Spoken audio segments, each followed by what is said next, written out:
comentarios a la luz de la palabra con el pastor Roberto del Cid.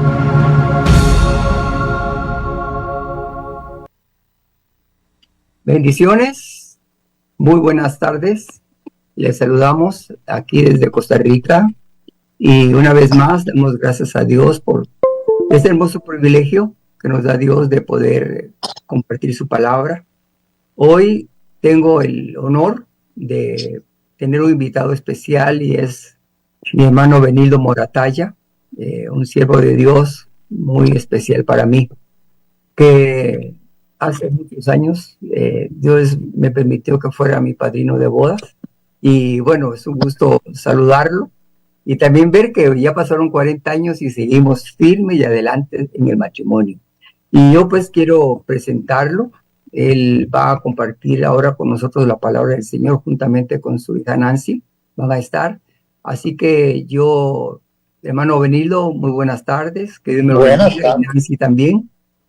Buenas tardes. Gracias por la bienvenida. Aquí estamos pues, es un momento muy especial de mucho placer y mucha complacencia tener esta oportunidad de compartir con el auditorio de Radio Costa Rica este tiempo, este programa, porque recordamos también viejas remembranzas de cuando trabajamos juntos en el ministerio con el pastor Roberto del Cid, pues que éramos un grupo de apoyo y bajo la dirección que el Señor me había permitido a mí tener en ese grupo, lo enviábamos a diferentes ciudades. Bueno, como sabemos que mi hermano Roberto tiene una agenda bastante cerrada para el día de hoy, gracias por la presentación. Amén. Y aquí nos quedamos. Amén, bendiciones. Muy bien, bueno, mis hermanos y amigos de Radio Costa Rica, es un placer saludarles desde aquí de la ciudad de San Antonio, Texas, en donde estamos ministrando ya por muchos años, 27 años. El Señor nos permitió venir aquí para abrir una iglesia. Y lo que estamos recordando es que en aquel tiempo, cuando trabajábamos juntos con el pastor Roberto del Cid, pues había mucha visión profética acerca del futuro de los siervos de Dios y cómo muchos serían enviados a diferentes lugares o movidos por el Señor de diferente forma. Y así es como muchos salimos al extranjero.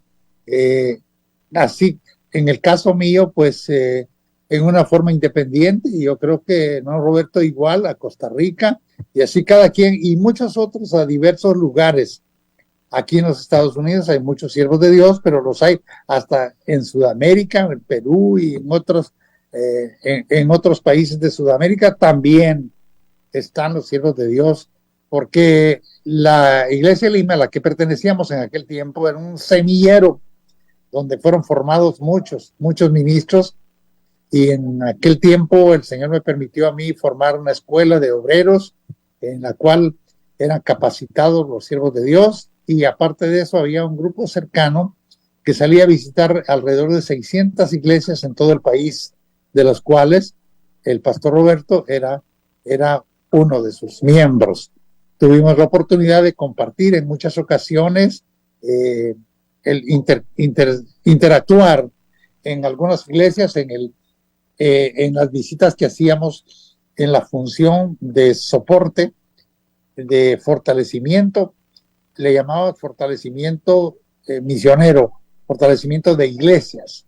Así que, bueno, hoy, 40 años después, él recuerda y me ha llamado para que yo tenga este tiempo para compartirlos con ustedes. Y como siempre, creo que es bueno que aprovechemos ir a la palabra, porque es lo que a eso vinimos. Y haciendo honor al título o al nombre del programa, Comentarios a la Luz de la Palabra, pues no se me ocurre otra cosa más que buscar un pasaje que podamos comentar durante este tiempo, en el cual podamos dejar algunos pensamientos, algunos fundamentos de conducta para la vida cristiana, de manera que los que ya conocen al Señor puedan ser fortalecidos en su fe y modificados aún en su conducta. Y si alguno todavía no conoce al Señor, bueno, va a ser un tiempo para conocerlo. Nancy, me gustaría que nos ayudaras ahí con una lectura en Gálatas 5, 22 y 23. Sí, lo tenemos aquí, Gálatas 5, 22 y 23. Solamente me parece como que tienes problema con tu imagen. ¿Oh, sí? No sé. sé si la cámara está cerrada. Ahí estamos. Ahí estamos. ¿Sí? Sí, Bueno. ahora te veo mejor. Sí, Gálatas 5, 22. Ajá.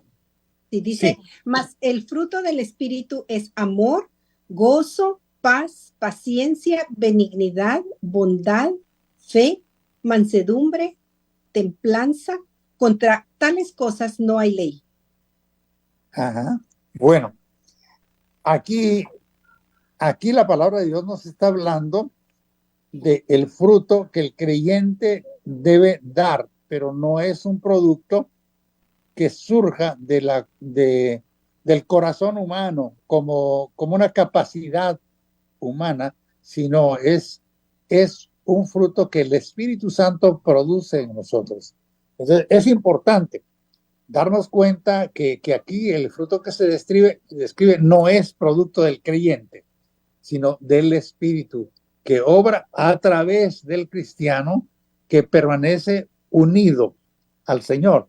Por eso el Señor Jesucristo, cuando ministró a sus discípulos, les dijo, yo soy la vid, separados de mí, nada podéis hacer. Entonces, todo el fruto que el creyente pueda dar es por su conexión, por su contacto, por su dependencia de estar ligado al Señor. Entonces, Jesús habló de permanecer. Permanecer es la única forma de dar fruto. Y él dijo que una rama cortada de la vid se seca y no puede dar fruto. Ahora, cuando aquí en Gálatas el apóstol Pablo habla del fruto, tenemos que ser muy cuidadosos en la lectura de los textos, porque es más el fruto. Y siempre pluralizamos y decimos los frutos del Espíritu. Si vemos literalmente, lo que dice es más el fruto del Espíritu. Entonces, eso significa que hay un fruto básico y de ese fruto se desprenden todos los demás. Es como diríamos, mira, una forma de explicarlo sencilla sería, por ejemplo, la vaca da leche. Bueno, la leche es lo básico, pero de la leche sale el queso, la crema, el requesón y una serie de productos, pero son lácteos, son lo mismo. Es tratando de explicarlo en una forma material.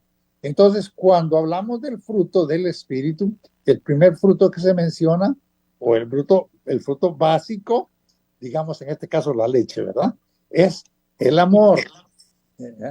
El fruto del Espíritu es el amor. Aquí hay 3 categorías de productos del fruto que son derivados, se divide en 3 grupos. El primer grupo sería el amor, más el fruto del Espíritu es amor. ¿De qué amor se refiere? Bueno, hoy las corrientes sociales y los movimientos que hay, dice, no importa lo que es amor. No. La Biblia clasifica los amores. Está el amor filial, que es el de familia, o de gremial. Está pues el amor eros, que es el de pareja, y el amor ágape, que es el amor de Dios. Ese amor es el que debe reinar en el corazón humano. Ese amor es el que debe permanecer y es el que hace que de ahí se deriven otros frutos. Entonces, el fundamento es el amor. Dios es amor Y Dios ama a este mundo, ya lo sabemos, pero aborrece el pecado que hay en el mundo. Entonces, ese amor sacrificial de Dios hizo que Cristo Jesús viniera al mundo, entregara su vida, muriera en una cruz por los pecadores condenados a muerte, porque la paga del pecado es muerte y la dádiva de Dios es vida eterna en Cristo Jesús. Entonces, Cristo Jesús es el regalo, es la expresión más grande del amor de Dios. Mucha gente no alcanza a comprender el amor de Dios, y incluso cuando alguien suplica algo a alguien, dice, por el amor de Dios. ¿Has oído eso, verdad? El amor Sí. de Dios. Sí. Entonces, por el amor de Dios no lo hagas, o por el amor de Dios hazlo, o por... No, el amor de Dios se manifestó al mundo en que por decirlo así, se desprendió de lo más preciado, su Hijo amado. Y el Hijo amado, Cristo Jesús, vino al mundo y Él dijo, mi vida a mí nadie me la quita, porque por años hemos oído, yo me acuerdo desde mi juventud, que había como la iglesia grande que todo el mundo conoce, un odio a los judíos. ¿Por qué? Porque ellos mataron a Jesús. Y a Jesús no lo mataron los judíos, ni lo mataron los romanos. Él entregó su vida. Entonces, ¿por qué lo hizo? Por amor. ¿Por amor a qué y a quién? Jesús no amaba las riquezas materiales, no los territorios llenos de minas o de petróleo, de abundancia. No vino para extender límites territoriales. No. Entonces, la riqueza que Jesús buscaba fue dar su vida en rescate por un mundo que no lo conocía y que no quería saber nada de Dios. Entonces, ¿hay esperanza para el pecador? Sí. ¿Cómo hay esperanza? ¿Por qué los pecadores tienen esperanza? ¿Por qué todo el mundo que busca al Señor puede ser salvo? La gente condena cuando mira a alguien que dice, ese ni Dios lo perdona cuando ha hecho cosas muy malas. Y no ignoran las escrituras, porque Dios perdona al más vil pecador. No hay pecador arrepentido que no sea perdonado. Bueno, entonces nosotros, no depende entonces de cómo nosotros, qué le digamos al Señor, qué le podemos dar nosotros al Señor como respuesta a su amor. Bueno, el Señor dice, dame, hijo mío, tu corazón y miren tus ojos por mis caminos. Entonces, Dios no nos va a pedir sacrificios. La gente puede hacer muchos sacrificios. No nos va a obligar a hacer rituales. No nos va a mandar a hacer obras aún en beneficio de otros, aunque sea bueno hacerlas, por supuesto. No, es solamente por recibir ese regalo de amor. Entonces, el gran regalo de Dios al mundo es amor. Y con eso, bueno, eso quiere decir que nosotros que hemos recibido el amor de Dios, podemos tener reposo, paz interna, fortaleza en medio de las adversidades, soportando todo, porque sabemos que hay quien nos ama. No importa el momento que el ser humano esté viviendo, difícil, enfermedad, incluso escasez, o situaciones difíciles, acoso, todo eso, no importa. ¿Por qué? Porque los ojos de Dios, el amor de Dios está ahí para cubrirlos. Porque el amor de Dios, ¿sabes qué dice el apóstol Pablo a los filipenses? Que sobrepasa todo entendimiento y que Él guardará los corazones. ¿Quieres leerlo literalmente? Es Filipenses 4:7. Si lo tienes ahí. Y la paz de Dios, que sobrepasa todo entendimiento, guardará vuestros corazones y vuestros pensamientos en Cristo Jesús. Amén. Bueno, pero tenemos que ir adelante porque pues aunque nos dijeron que tenemos 55 minutos, creo que tenemos mucho que comentar. Son comentarios a la luz de la palabra. Cuando dice el fruto del Espíritu es amor, es la primera categoría. Luego gozo y paz. Este es el primer grupo. El que ama tiene gozo en amar, se goza en amar. Nadie ama odiando o teniendo dolor por la persona amada. Amar es gozo. Cuando amamos a Dios, no puedes amar a medias, o amas o no amas. O no amas. El que ama está contento del amor que tiene, ¿verdad? Exacto. No, el amor no es para sufrimiento. Entonces es una alegría que produce. Hablando de nuestra relación con Dios, bueno, el gozo de permanecer en dependencia de Él, como el Señor dijo, entonces eso nos produce gozo. El Señor dijo, para que mi gozo sea cumplido. O sea, el Señor se gozó de que hubiera seguidores que dependieran de Él, que hubiera discípulos que tuvieran plena confianza en Él. Si hubiera desconfianza de que este me traiciona en cualquier momento o este va a hacer una cosa desordenada, entonces eso no produce gozo. El amor genuino, el amor verdadero, produce gozo. Ese es el amor de Dios. Bueno, ahí en estas palabras hay raíces griegas, hebreas, pero yo no las voy a mencionar ahora porque de todos modos nuestro auditorio las va a olvidar, no las va a recordar. Bueno, entonces es importante que entendamos que la dádiva de Dios al mundo es Cristo Jesús, el cual cambia nuestra vida y cambia nuestro lamento en baile. Nos da alegría, nos da gozo. El creyente tiene que vivir una vida alegre. Yo no concibo un creyente en Cristo Jesús que viva amargado, con el ceño fruncido, con la cara larga, a menos que así sea su físico. No. Es posible que en un principio sea así, pero cuando el Señor te transforma, cuando el Señor cambia tu vida, porque esa es uno de los beneficios que recibimos cuando somos salvos, ¿verdad? O sea, tenemos la salvación, el gran regalo a través de Jesucristo en la muerte, en su muerte en la cruz del Calvario. Es algo que de veras nunca vamos a poder comprar o pagar, como tú decías, pero es algo que podemos agradecer eternamente. Entonces, cuando tú llegas al Señor, muchas veces llegas como le estás describiendo a la persona, ¿verdad? Cargada o amargada, pero el proceso de cambio, una vez has abierto tu corazón, se va a dar. Así Nunca, o sea, no va a ser una condición, una vez llegaste a los pies del Señor, no va a ser una condición definitiva, sí. O sea, la gente te pudo haber conocido de esa forma. Y muchas veces dicen, este es aquel que era tan enojado, que era tan, ¿verdad? Tan amargado. Pero y ahora, ¿por qué no, verdad? Ahora, ¿por qué no?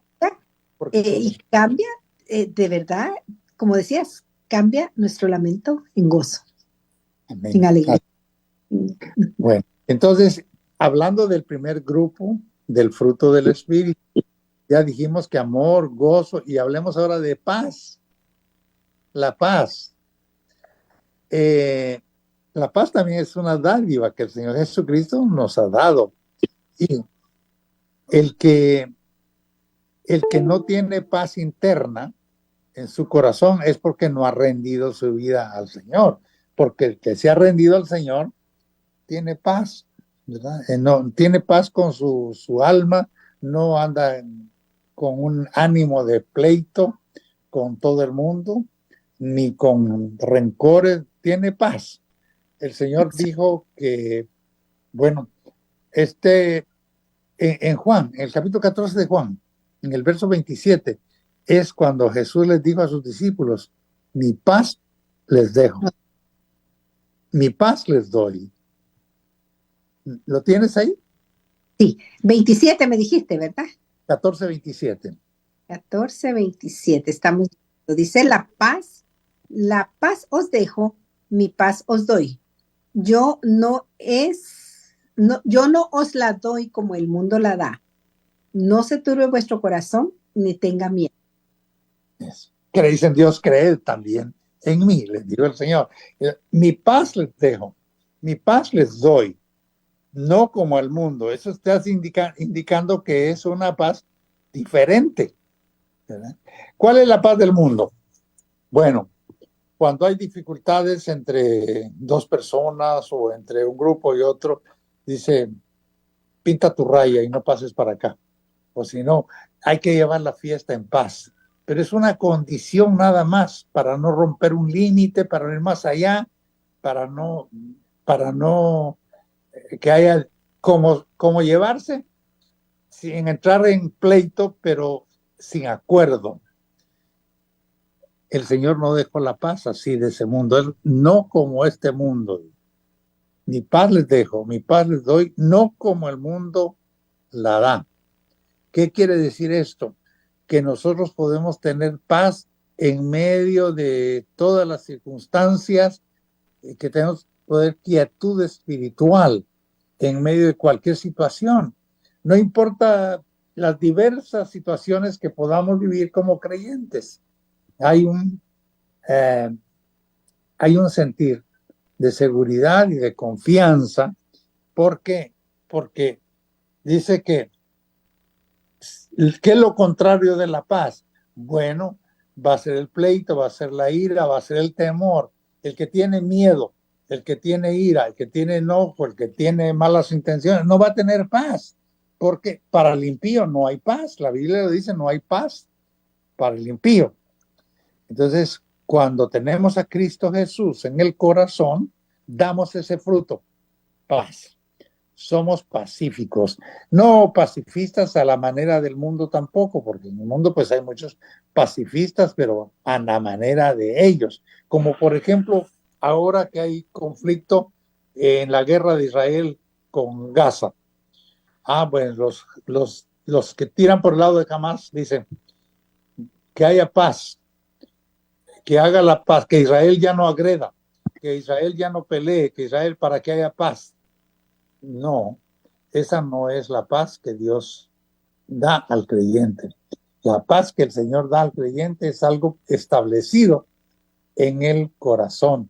Por eso, dice en Filipenses 4:7, dice que la paz que sobrepasa todo entendimiento guardará vuestros corazones y vuestros pensamientos. Una paz que va más allá de la concepción humana. A veces uno entiende de una manera las cosas, y las cosas de Dios, como el apóstol Pablo dijo, a veces al mundo le parecen locura. Pero cuando va más allá de lo que nosotros entendemos, entonces la paz que tenemos en el corazón, tenemos. ¿Por qué? Porque si confiamos en Dios, sabemos que Él está a cargo de nuestra vida, de nuestros sueños, de nuestros emprendimientos, de cualquier cosa que hagamos, y que Él es nuestra seguridad. Él es nuestra seguridad y que estará con nosotros en todo tiempo, sin importar el momento que estemos viviendo. Eso nos da paz. Bueno, ese es el primer grupo de el fruto del Espíritu. ¿Cómo vamos con el tiempo que tenemos? Me parece que todavía tenemos... Estamos con tiempo todavía, sí. Bueno, tenemos bastante tiempo. Bueno, entonces, el segundo grupo es el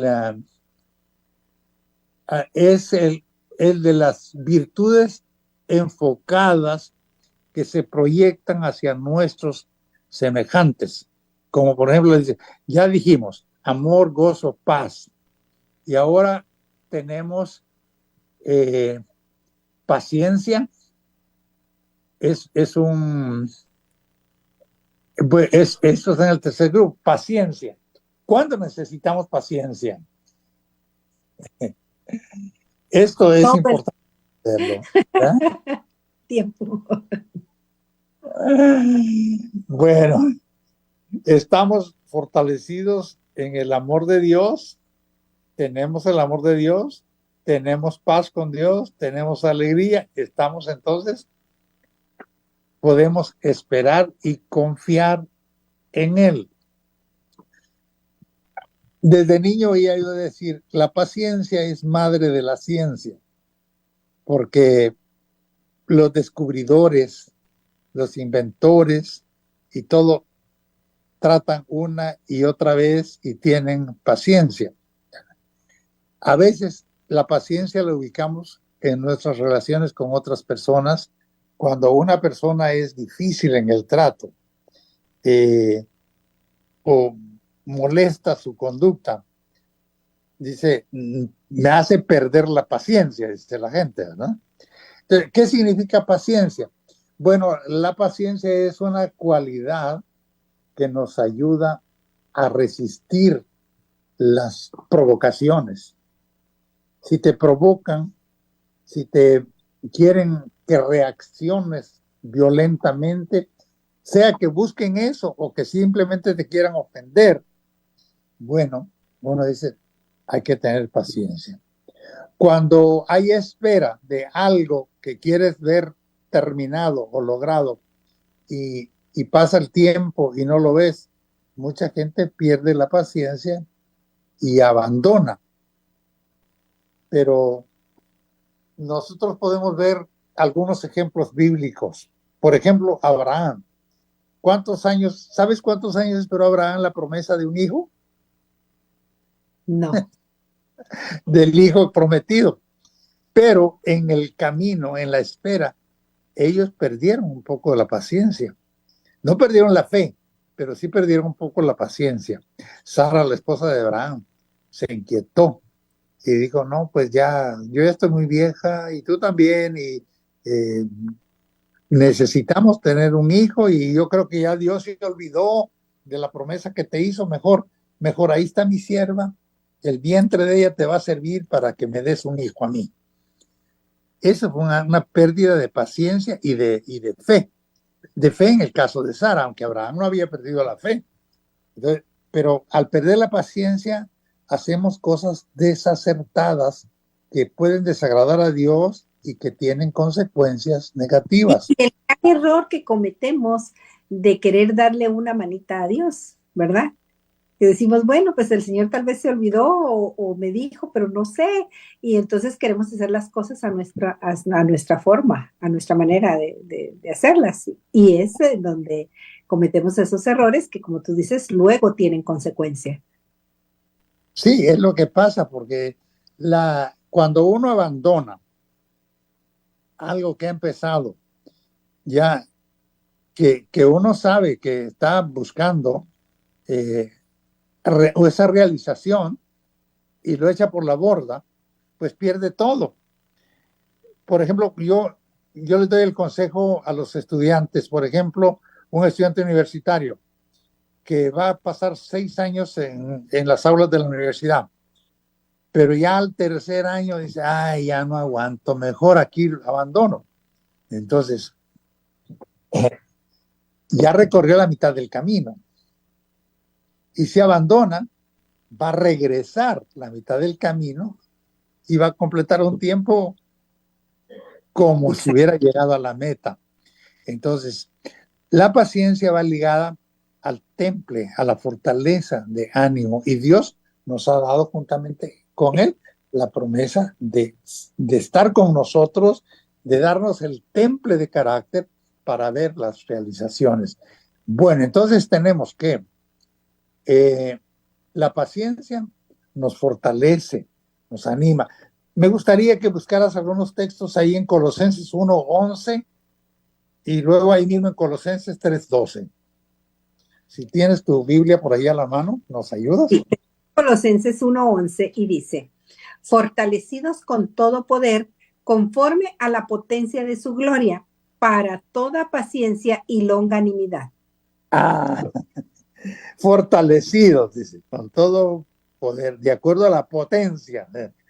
¿Quién nos da la potencia? El Señor. Con toda paciencia y longanimidad. Esa palabra no es muy común en el uso hoy, en nuestro tiempo. Pues si en una conversación tú oyes esa palabra longanimidad, ¿y eso qué será? se come o qué. No, longanimidad es una largura de tiempo y espera con confianza. Eso es longanimidad. Como longevidad. Parecido, sí, de por ahí viene la palabra. Bueno, y ahora, ¿qué dice ahí mismo en Colosenses? Si vas al capítulo 3, verso 12. Déjame llegar al capítulo 3. Capítulo 3 y verso 12. ¿Sí?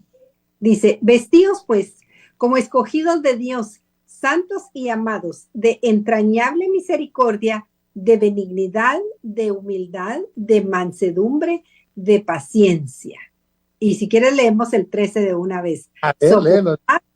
Unos a otros y perdonándonos unos a otros, si alguno tuviere queja contra otro, de la manera que Cristo os perdonó, y así también hacedlo vosotros. Fíjate. Repite desde el principio el primer verso porque lo vamos a analizar. Por eso el programa se llama Comentarios a la Luz de la Palabra. Vestíos pues como escogidos de Dios, santos y amados, de entrañable misericordia, de benignidad, de humildad, de mansedumbre, de paciencia. Bueno, esa es la vestidura del creyente. Ahora, en muchas corrientes, en muchas iglesias ahora, la vestidura del creyente la exteriorizan y creen que es para una mujer usar las faldas largas, ¿qué te digo yo? No maquillarse, o sea, no tener una apariencia de cuidado. Por supuesto que Dios no va a querer que tengamos una apariencia descuidada, pero cuando dice vestíos, allí nos dan los elementos para vestirnos, digámoslo así, las telas, las coberturas con las que tenemos que estar vestidos. Entonces es importante, fíjate, entrañable misericordia. ¿Sí? De benignidad, entrañable. De benignidad. ¿Y qué más? Son tres cosas. De humildad. Humildad. Benignidad, ya la dijimos. Benignidad. Sí, digamos las tres en el orden que vienen ahí. Humildad. Sí. Dice, entrañable misericordia, de benignidad, de humildad, de mansedumbre. Y por último, de paciencia. ¿Cuál otra? Paciencia, ¿no? Pues son 5 cosas que ahí como que estuvieran repetidos algunos de los aspectos de los frutos. Primero, frutos. Sí, habla de humildad.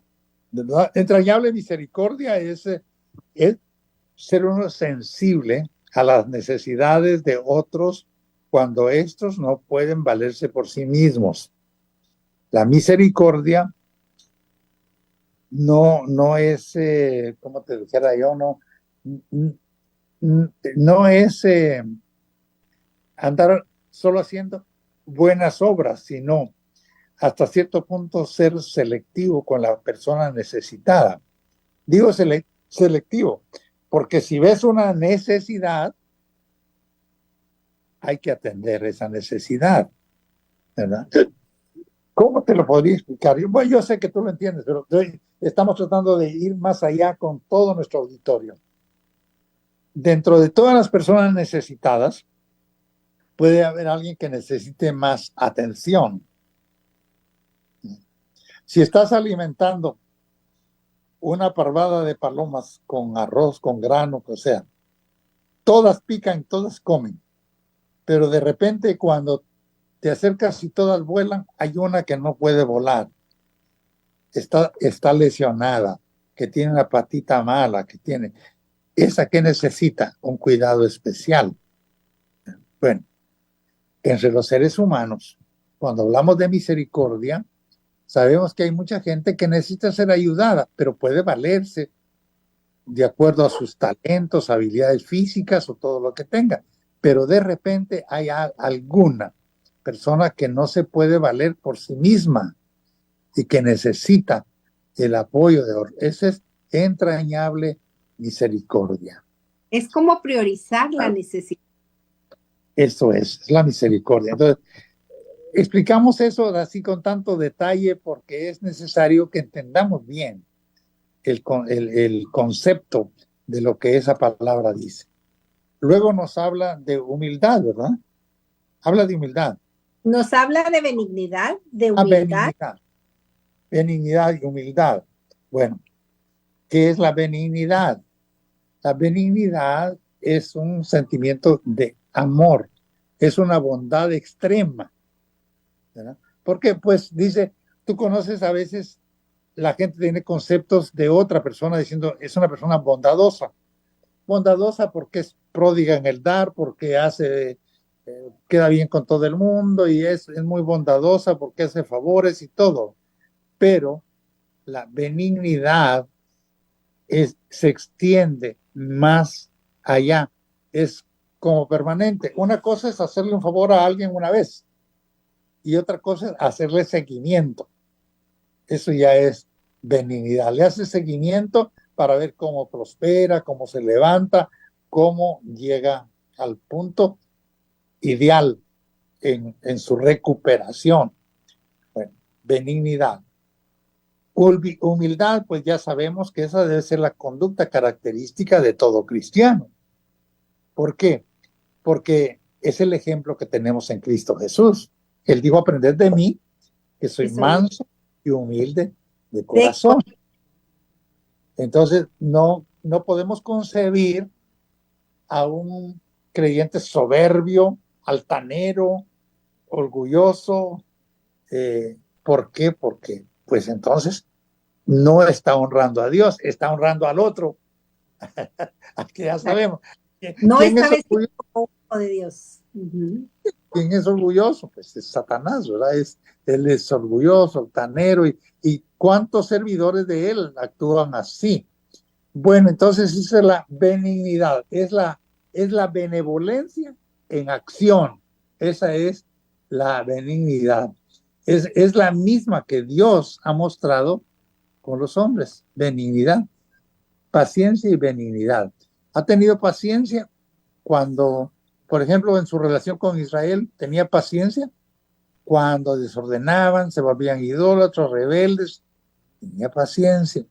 Y benignidad porque llegaba el tiempo de que por amor los volvía a redimir. Bueno. Está la humildad ya. Ahora, ya hablamos de la bondad, ¿verdad? La bondad, pues, cuando hablamos del fruto del Espíritu, en este grupo hay uno específicamente que se llama bondad, que ya lo incluimos en parte de la paciencia, pero esta bondad puede aplicarse a la rectitud del alma. Como seguimiento a estábamos hablando ya misericordia, benignidad, estábamos en humildad. Bueno, sí. Es que cuando hablamos de los frutos del fruto del Espíritu, que te dije que lo habíamos dividido en 3 grupos, ¿verdad? Sí. Entonces, este grupo del que estábamos hablando de la paciencia, de la benignidad y de la bondad. El fruto del Espíritu es gozo, paz, amor, paciencia. En este grupo es paciencia, benignidad, bondad. Bueno, pero tenemos el tercer grupo, que es el que con este vamos a concluir ahora, hasta donde el tiempo nos permita llegar. Estas son lo que llamamos las 3 últimas virtudes, que son las que guían la conducta humana. Es que fíjate que el primer grupo está enfocado al amor de Dios y cómo el creyente debe aplicar el amor de Dios en su vida. En el segundo grupo es relacional. Cómo te relacionas con otras personas, ¿verdad? Ahí está enfocado ¿a quién se le tiene paciencia? Bueno, al que da problemas, ¿verdad? ¿Con quién es la benignidad? ¿A quién se manifiesta? A otras personas. ¿Con quién se manifiesta la bondad? Con otras personas. Bueno, pero ahora vamos a hablar que ese ramillete de fruto. En tercer lugar, en esta tercera categoría, va a hablar de la conducta. Eso es algo ya muy personal. Ya no es relacionado con otras personas, es contigo mismo. Estas son las virtudes de conducta que el creyente debe tener, en la cual debe ser cuidadoso para que el Espíritu Santo de Dios lo haga mantenerse así. Entonces, en este grupo tenemos fe, ¿verdad? Hablando en Gálatas 5:22, cuando hablamos del grupo, de todo el fruto del Espíritu, si me regresas ahí, comienzas Sí. de fe, y después de fe, ¿qué sigue? Después de fe, mansedumbre, Mansedumbre, y por último, templanza, y dice, contra tales cosas no hay ley. bueno, entonces, estas tres partes, estos tres ángulos del fruto del Espíritu, hablan de cómo debe ser el creyente. ¿Qué es lo que debe hacer? Fe.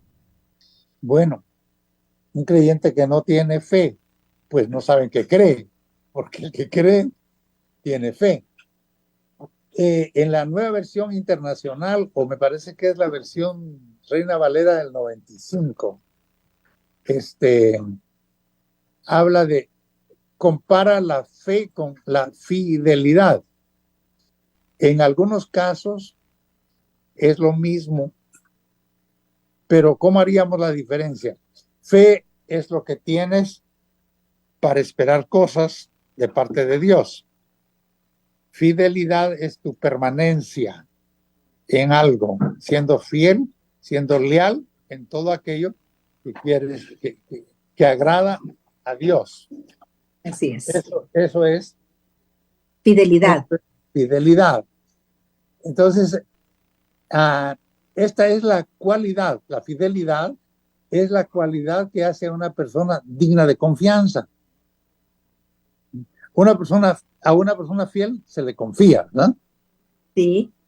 Entonces, hace digna de confianza, fidelidad. Entonces, cuando tenemos fidelidad con Dios, pues Dios nos va a confiar, va a tener confianza en nosotros. Nosotros tenemos confianza en Dios.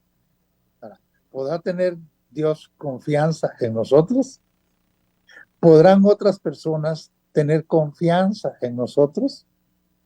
Bueno, hay que entender, si una persona es fiel, su conducta, su fruto lo va a mostrar. Entonces, el Señor dijo, ¿qué es lo que distingue al creyente del no creyente, de la gente del mundo? Los frutos. El Señor dijo, por sus frutos los conoceréis.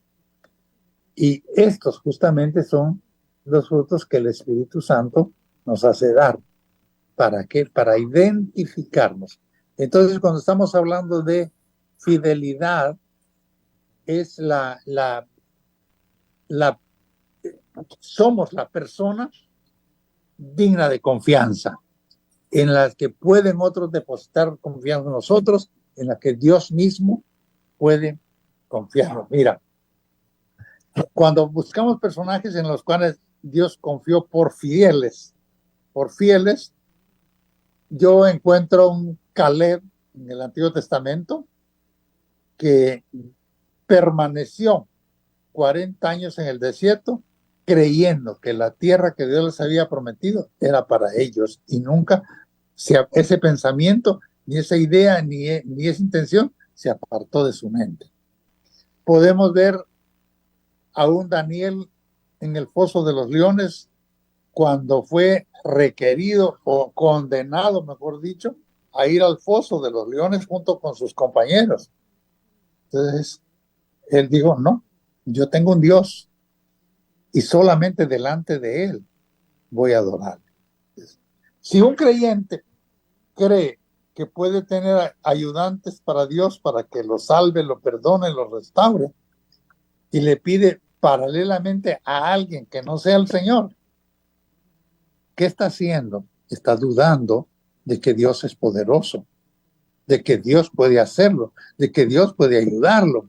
Y entonces está buscando un auxilio adicional, como que dice, a ver si entre dos pueden. Si le pides a Dios, ¿por qué le vas a pedir a San Juan? ¿Verdad? Entonces la persona fiel es aquella que permanece todo el tiempo sin pensar en qué momento vive, sea un momento difícil o sea un momento grato o sea una espera, la persona Yo te mencionaría en estos personajes a un Moisés. Oh, por supuesto, por supuesto, y vaya si tuvo paciencia, pero Sí. ese destaca más, Moisés destaca más por el siguiente fruto, mansedumbre.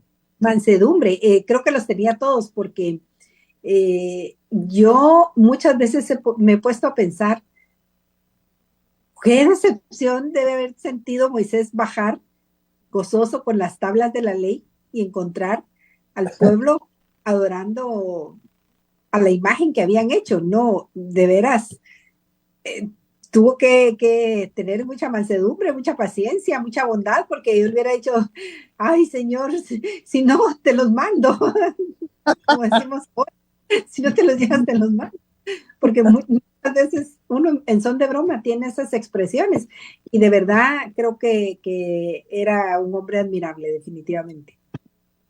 Sí, definitivamente. Entonces, cuando hablamos del tercer grupo de frutos, que es el ramillete de frutos, ¿verdad? En lo personal hay fe, mansedumbre. ¿Por qué es importante la mansedumbre? Porque mantiene a la gente humilde, porque tiene a la persona comprensiva siempre. Hoy hay una palabra que se usa, que tú la habrás oído y la practicas, y nuestros oyentes en la Radio Costa Rica también, empatía. Sí, la uso. Empatía es poder colocarse del otro lado, visualizar, sentir lo que otra persona tiene. ¿Y cómo cuesta eso? Porque siempre queremos juzgar o actuar de acuerdo a lo que nosotros sentimos o creemos. Pero tenemos que ver el lado opuesto. Entonces, la mansedumbre, eso hace, ve el lado opuesto. Entonces, la mansedumbre. Y la otra cosa es, la persona mansa obedece la palabra de Dios sin objetarla. O sea, muchos objetan la palabra de Dios. ¿Por qué Dios dijo esto? ¿Por qué Dios ¿Por qué? Dios dijo, y un rasgo de mansedumbre es aceptar la palabra. El apóstol Santiago habla de la palabra implantada. Santiago 1:21, si lo tienes ahí. Sí, Santiago, te lo busco ahora. 1:21. Estamos con 9 minutos, diría, para terminar el programa. ¿Cuántos tenemos? 9 minutos. Bueno. Sí, dice el versículo 21 del libro de Santiago en el capítulo 1, por lo cual, desechando toda inmundicia y abundancia de malicia, recibid con mansedumbre la palabra implantada, la cual puede salvar vuestras almas. Bueno, recibir con mansedumbre la palabra implantada. ¿Qué significa eso de ser implantado? Bueno, implantado es que no lo tenías antes, pero que llegó y se quedó contigo y ahora es parte de tu ser. Entonces, cuando la palabra que recibimos la pensamos con mansedumbre, ¿qué quiere decir eso? Que no nos ponemos a objetar lo que Dios dijo o decidió. No nos ponemos a analizar y yo creo que aquí Dios se equivocó. Ah, bueno, no fue Dios, fue el apóstol Pablo. Ah, bueno, el apóstol Pablo era hombre y se equivocaba. No fue Pablo, fue tal. No. Hemos llegado a entender, o es lo que debemos entender, que la palabra de Dios, no importa quién haya sido el escritor humano, es inspirada por Dios, porque toda palabra en las escrituras es inspirada por Dios, útil para enseñar, para redarguir, para instruir en justicia, en busca de la perfección del Hijo de Dios. Entonces, concluimos con la mansedumbre, que la mansedumbre hace el trabajo con paciencia, con restauración, sino un espíritu de crítica, sino entendiendo a la gente que muchos tienen conflictos diferentes. Por ejemplo, cuando tratamos con la gente en el ministerio pastoral, la gente tiene diferente, ¿cómo se dice? Antecedentes. Background, dicen, es la palabra que usan en inglés. Antecedentes. Dónde nacieron, cómo fueron formados, qué experiencias de vida tienen. Y entonces los juzgamos por lo que vemos a primera vista, pero no entendemos cuáles son sus raíces, todo lo que traen detrás. Entonces la mansedumbre te lleva a tener paciencia y ayudar a esa gente a superar las cosas que no están bien en su vida. Pero ¿cómo se logra eso? No es criticándolos, no es metiéndolos al infierno, es teniéndoles paciencia, con mansedumbre, para llevarlos al punto que Dios quiere. ¿Qué es ser manso? Mira, es algo, el Señor dijo, aprended de mí que soy manso y humilde. Llevad mi yugo sobre vosotros. Ay, yugo, ¿a quiénes se les pone yugo?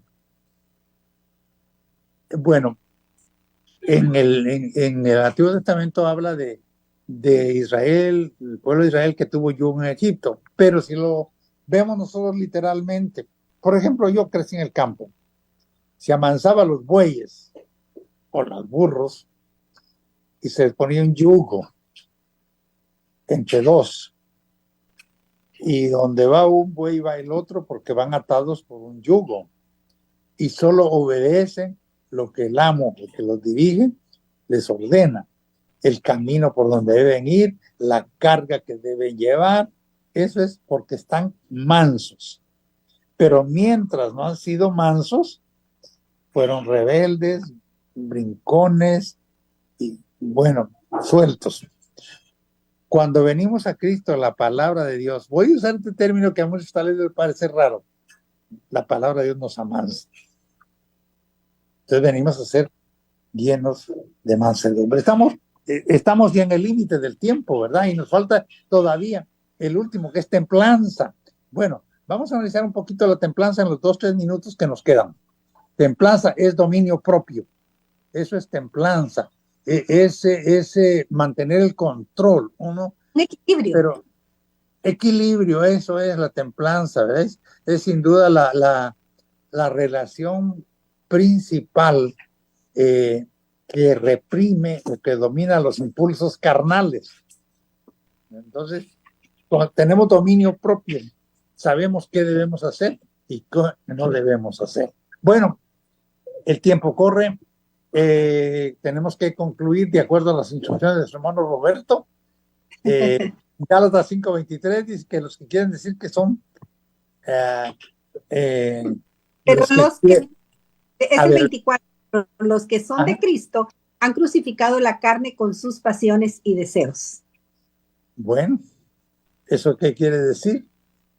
Si vivimos por el Espíritu, andemos por el Espíritu. Termina el 25. Entonces, dice, han crucificado la carne. ¿Qué quiere decir la carne? La carne son las tendencias, las inquietudes, los impulsos, las tendencias pecaminosas, carnales del ser natural, todo eso. Entonces, eso queda sometido a la dirección y a la presencia de Dios.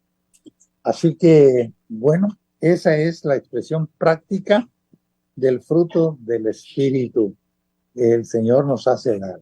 ¿Cómo se da ese fruto? ¿Cómo? Pues el Señor dijo, por sus frutos los conoceréis.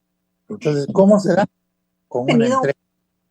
Y pues estamos ya llegando al final y yo quisiera, definitivamente la palabra es muy extensa, nunca nos va a alcanzar el tiempo, pero en casa podemos seguir estudiándola, escudriñándola.